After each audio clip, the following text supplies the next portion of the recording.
The billionaire handed a homeless single mother his unlimited credit card in the middle of New York City, then turned his back and walked away. 43 minutes later, his phone vibrated. The charge wasn't for food, it wasn't clothes, it wasn't a hotel room. Whatever she bought made his blood run cold. Because in that moment, she made a decision that would expose a truth he had spent his entire life denying, and once he saw it, there would be consequences neither of them could escape.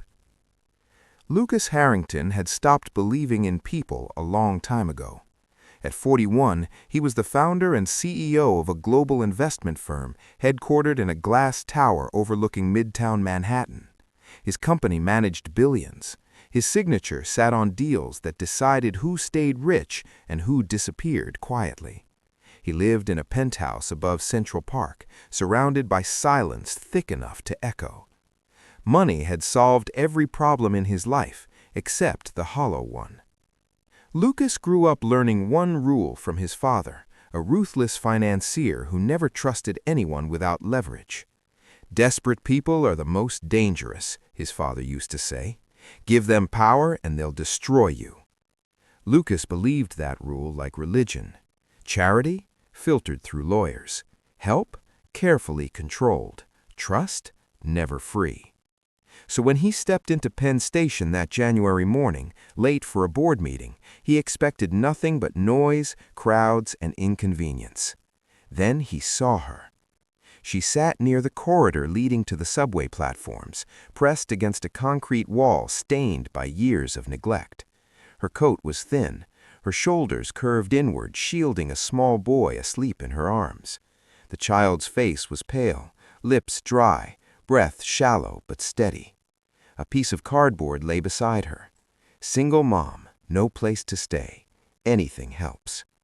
Lucas slowed. He told himself it meant nothing. New York was full of people like this. Tragedy blended into the background. But when the woman looked up, something stopped him cold. No acting, no begging, no anger. Just exhaustion so deep it looked permanent. "I'm sorry," she said immediately. "We'll move if we're in the way." Her apology for existing hit harder than any market crash ever had. "What's your name?" Lucas asked. She hesitated. "Renee." "And him?" Her arms tightened instinctively. "Evan, he's 6." 6 years old. Lucas glanced at his boy's shoes, too small, duct tape holding the soles together. His coat zipper was broken, pinned closed with a bent paperclip. "How long have you been out here?" Lucas asked quietly. Renee looked down, shame flashing across her face. "Since September." 4 months. 4 months of shelters, stations, cold floors. Lucas reached into his wallet. Renee noticed and shook her head. "You don't have to—" He didn't pull out cash. He pulled out a black credit card. Unlimited. Her eyes widened. "I can't take that." "You can, and you will." Her hands trembled. "Why?" Lucas didn't fully understand it himself. Only he knew something inside him was breaking. "Because I want to know what you'll do. No rules, no limits. 24 hours. He placed the card in her palm. Renee stared at it like it might explode. "This isn't real," she whispered. "It is," Lucas said. "Spend it however you want. I'll come back tomorrow." As he walked away, his phone already felt heavier in his pocket. He didn't know it yet, but one swipe of that card would shatter everything he thought he knew about desperation, dignity, and what people do when no one is watching. Before we go further, let me know where you're watching from. Your city and state, comment below. Hit subscribe to see what happens next. Lucas Harrington did not sleep, not even for a minute. The city outside his penthouse windows never really rested. Sirens, distant horns, the low hum of Manhattan breathing. But that night, every sound felt louder, sharper, heavier. He stood barefoot on cold marble, staring down at Central Park, wondering where a woman named Renee and a 6-year-old boy named Evan were sleeping, or spending. His phone sat in his hand, screen glowing. The card was linked to his personal account. No filters, no delays. Every transaction would hit instantly. Midnight passed. Nothing. 1 a.m. Still nothing. Lucas frowned. Was she afraid to use it? Did she think it was some elaborate trap? Or worse, was she waiting for the biggest possible moment to drain everything at once? His father's voice echoed in his head. She'll vanish. They always do. At 6:11 a.m., his phone vibrated. Lucas stiffened. Transaction approved. $46.27. Location, 24-hour pharmacy, Lower Manhattan. His chest tightened. He opened the details. The app didn't show items, just the amount. Then another buzz. Transaction approved. $32.90. Location, grocery store, West Side. Then another. Transaction approved. $18.50. Location, Corner Deli. Lucas sat down slowly on the edge of his bed. This wasn't chaos. This was careful. By 7:40 a.m., the total was still under $100. No electronics, no designer brands, no luxury hotel charges, just small, precise amounts. Lucas grabbed his coat. "Cancel my morning," he told his assistant when she called, panic sharp in her voice. "All of it." "Sir, the board." "I don't care." He left the penthouse without breakfast, without a driver, and took the subway like everyone else. He needed to feel the city at ground level, needed to remember what it felt like to be cold. When he reached Penn Station, she was still there, same spot. But everything else had changed. Evan sat beside her now, wide awake, wearing a brand new winter coat, navy blue, thick, with a hood that actually fit. His shoes were new too, real boots, clean, dry. He held a small dinosaur toy, roaring quietly to himself. Lucas stopped. Renee saw him and immediately stood up, panic flashing across her face. "I was going to give it back," she said quickly, holding out the credit card with both hands. "I swear, I needed a few things first." "Keep it," Lucas said gently. "You still have time." She blinked. "You're not angry?" "I'm curious." Evan looked up at Lucas. "Mama, is he the card man?" Lucas almost laughed. "That's a good coat," Lucas said, kneeling to Evan's level. "Looks warm." Renee answered quietly. He was freezing. Lucas nodded. "What else did you buy?" Renee hesitated, then slowly pulled folded receipts from her pocket like she was confessing to a crime. Lucas took them. Children's winter coat, thermal socks, gloves, children's cold medicine, bandages, vitamins. Every item for Evan. Not one thing for herself. Then Lucas looked at the last receipt, and his breath caught. Transaction, $250. Description, public school enrollment fees and supplies donation. Lucas looked up sharply. "You donated money?" Renee nodded, embarrassed. "The school near the shelter. They told me Evan could start next month if I paid the fees for supplies. I didn't know when I'd ever get another chance." "You're homeless," Lucas said slowly, "and you gave money away?" "There are kids worse off than him," she said quietly. "Kids who don't even have a mom with them." The noise of the station faded. Lucas felt something inside him crack, cleanly, painfully. He had given her unlimited access to wealth beyond imagination, and she spent it on warmth, medicine, and a future. Then his phone buzzed again. Lucas glanced down. The newest transaction made his hands go cold. Transaction approved. $1,500. Location, Family Shelter Donation Fund. Lucas stared at the screen. Slowly, he looked back at Renee. "You made another donation," he said. She swallowed. "I didn't think you'd see that one so fast." Lucas stood there, surrounded by thousands of rushing strangers, realizing the most dangerous assumption of his life had just been shattered. And he knew, right then, that walking away again was no longer an option. Lucas stood in Penn Station, surrounded by the morning chaos of commuters and the rumble of arriving trains, but none of it mattered. Renee and Evan were there, standing in a small pool of pale sunlight streaming through the skylight. The little boy's new coat glinted faintly under the beams.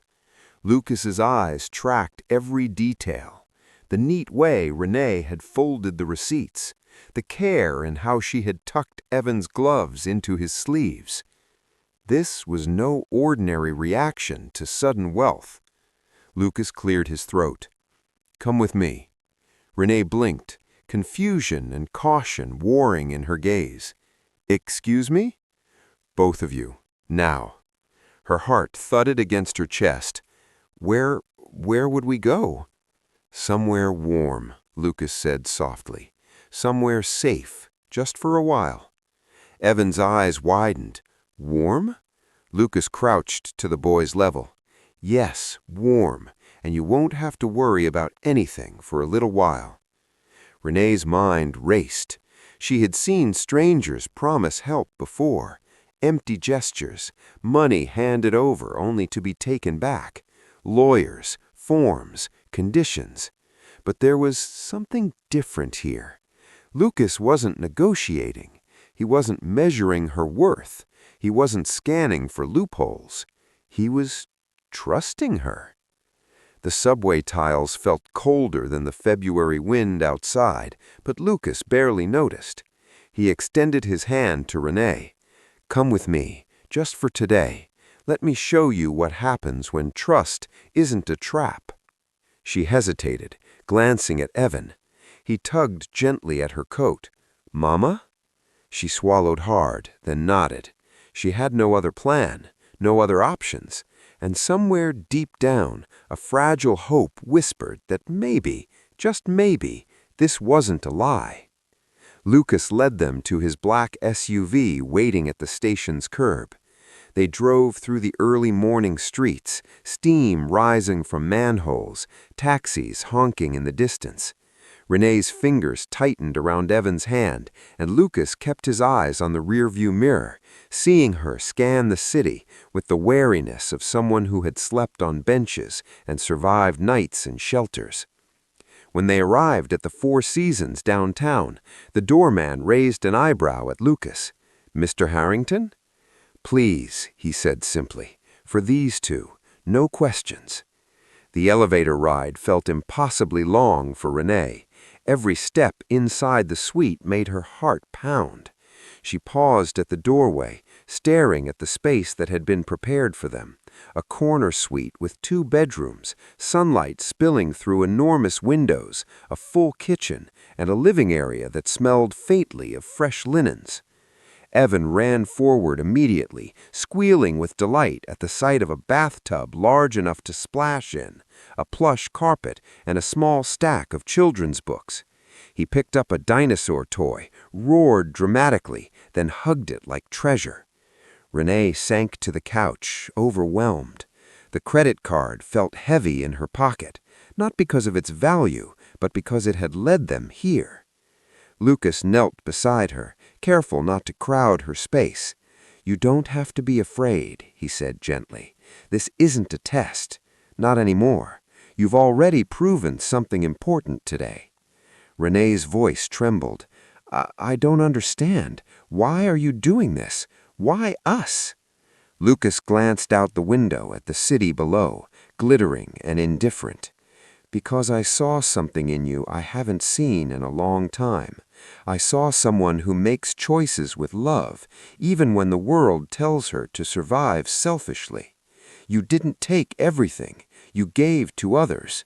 You chose Evan first, and you gave to people worse off than you." Tears slid down Renee's cheeks. I wanted him to have a chance." "You did more than that," Lucas said softly. "You reminded me what trust is. You reminded me that goodness still exists, and I want to help you build on it." The silence that followed was thick, almost sacred. Evan clutched his dinosaur tightly, watching his mother with wide eyes. Finally, Lucas stood. "Sleep for a while. Eat. Warm up. Tomorrow we talk about the next steps. Housing, work, school, stability. Not charity, a foundation, a chance to rebuild." Renee nodded, unable to find words. For the first time in months, she allowed herself to believe in something real, something permanent. Lucas turned toward the door, but his phone buzzed again. A new notification. He frowned. Transaction approved. The location and amount flashed briefly on the screen. Lucas's breath caught. He didn't know if it was a mistake or something entirely else. But he did know one thing. Whatever Renee did next would change everything. And he was about to see just how far her integrity would go. The first rays of sunlight spilled into the suite, painting the walls gold.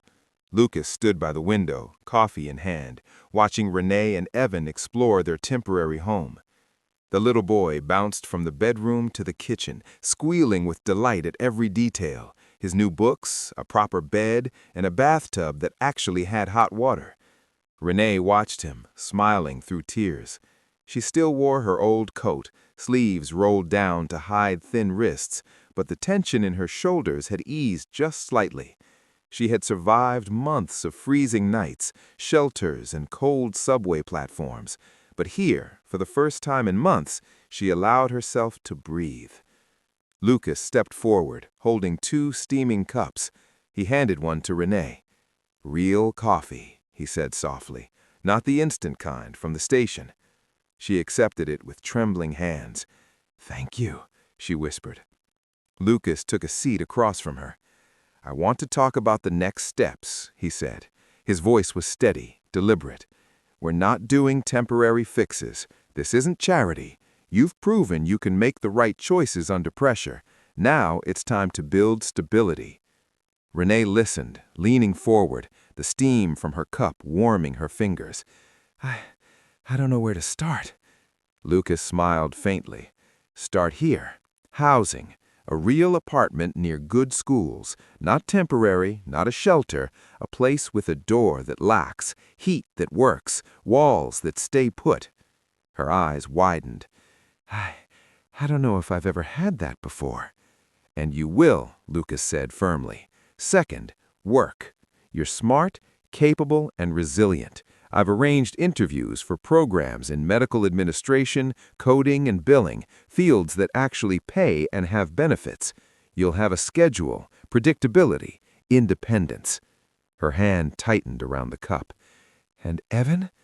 Lucas leaned back, glancing toward the little boy, who was carefully arranging stuffed animals on the windowsill. "School, a proper classroom, before and after care, friends, routine, something normal for him. You've already done the hardest part, keeping him alive, keeping him human.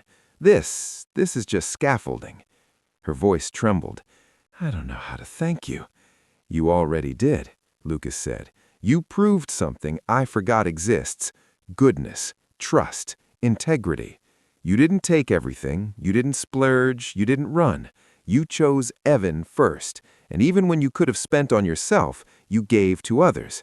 That's worth more than money ever could." Renee shook her head. "It doesn't feel real. I'm scared it'll end." Lucas leaned forward, eyes meeting hers. "It won't, not if we plan properly. I've already called people who can help. Social workers, job placement coordinators, school administrators. By tomorrow, some of these doors will open. By next week, you'll have options, real options, not just survival." A knock at the door interrupted them. It was a delivery, 2 boxes from a local furniture store, beds, chairs, and a small dining table. Evan clapped his hands, bouncing with excitement, while Renee fought back tears. Lucas set the coffee aside and joined them in assembling the furniture. He found himself laughing with Evan over a toy dinosaur, and even Renee smiled at his awkward attempts to follow instructions.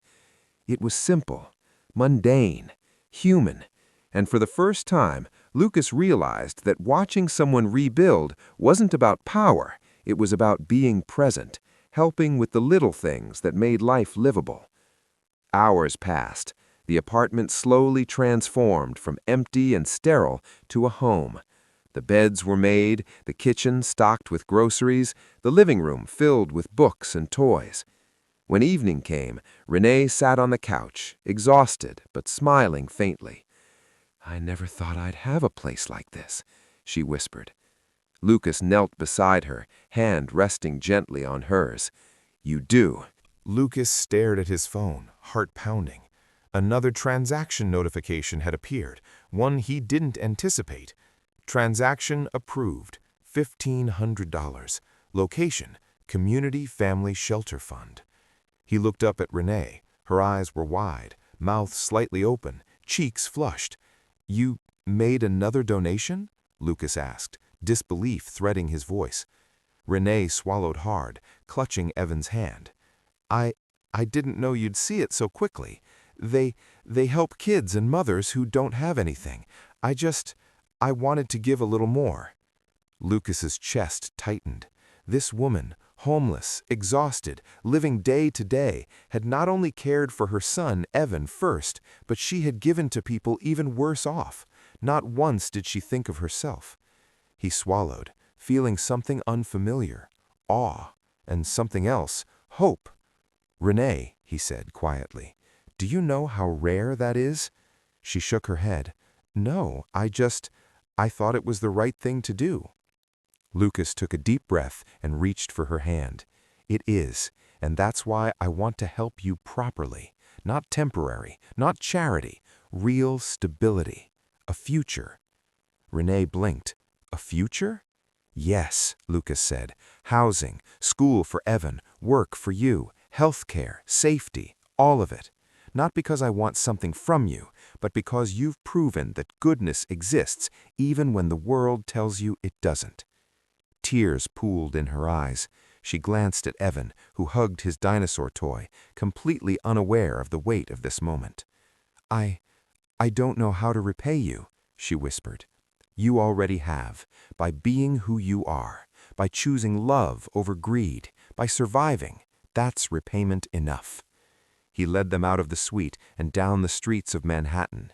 They walked past steaming manholes and early morning traffic, but this time the city felt different, less hostile, less chaotic. It felt alive, full of possibility. By midday, Renee had visited her new apartment, a modest, safe two-bedroom unit, fully furnished. Lucas had arranged it carefully, everything Evan would need and just enough for Renee to feel at home without overwhelming her. Evan raced ahead, bouncing on the carpet, checking the bathtub and inspecting the closets.